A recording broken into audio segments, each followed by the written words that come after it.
শাপলা প্রতীক না পেলে রাজনৈতিক লড়াইয়ের ঘোষণা এনসিপির। নির্বাচন ভবনে গিয়ে প্রধান নির্বাচন কমিশনার এএমএম নাসির উদ্দিনের সঙ্গে দেখা করলেন জাতীয় নাগরিক পার্টির একটা প্রতিনিধি দল। বৈঠক শেষে সাংবাদিকদের সঙ্গে কথা বলেন দলটির মুখ্য সমন্বয়ক নাসির উদ্দিন পাটোয়ারি। তিনি সোজা জানিয়ে দেন, আমরা শাপলা ছাড়া অন্য কোনো প্রতীক নেব না। আইন ঘেঁটে তারা দেখেছেন শাপলা প্রতীক পেতে তাদের কোনো বাধা নেই, কিন্তু যদি বাধা দেওয়া হয় তাহলে তা রাজনৈতিকভাবে মোকাবেলা করার ঘোষণা দেন তিনি। নাসির উদ্দিন বলেন, নির্বাচন কমিশনের নিরপেক্ষতা নিয়েও তাদের বড় সন্দেহ আছে। বলেন, ইসিকে আবার গঠন করতে হবে, যেভাবে পুনর্গঠন হয়েছিল সেই আইনটাও বদলাতে হবে। তার অভিযোগ, ইসির কিছু সদস্য এখন দলীয় লোকের মতো ব্যবহার করছেন, তবে যারা ভালো কাজ করছেন তাদের রেখে দেওয়ার পক্ষেও মত দেন তিনি। এই বৈঠকে এনসিপির 5 জন অংশ নেন।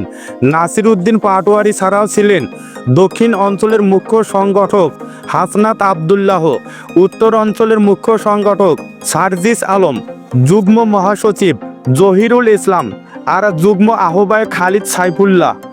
বৈঠকে কি আলোচনা হয়েছে তা তুলে ধরেন জহিরুল ইসলাম।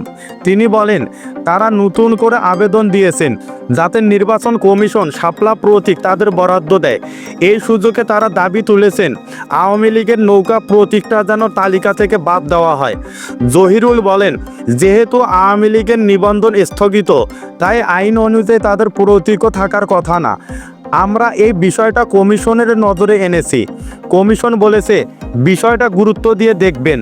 অনেকে বলে থাকেন শাপলা জাতীয় প্রতীক, তাহলে সেটা কোনো দল কিভাবে পাবে?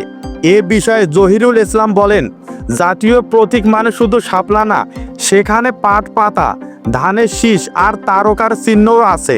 এগুলো তো অনেক দলে ব্যবহার করছে, তাই শাপলা প্রতীক দাবি করলে কোনো বাধা থাকার কথা না। তিনি এটাও বলেন, জাতীয় প্রতীকে রং এবং মাপ নির্দিষ্ট, আমরা যেটা চাচ্ছি তা আলাদা। আইনগতভাবে আমরা পরিষ্কার। বৈঠকে এনসিপি প্রবাসীদের ভোটার অধিকার নিয়েও আলোচনা করেন। জহিরুল বলেন, নির্বাচন কমিশন তাদের আশ্বস্ত করেছে প্রবাসী ভোটারদের ভোটের ব্যবস্থা নিয়ে কমিশন ভাবছে। সর্বশেষে দলের নিবন্ধন নিয়ে জানতে চাওয়া হয়। জহিরুল জানান, তারা যে নিবন্ধনের জন্য আবেদন করেছেন কমিশন জানিয়েছে এই কাজটি এখন প্রক্রিয়াধীন।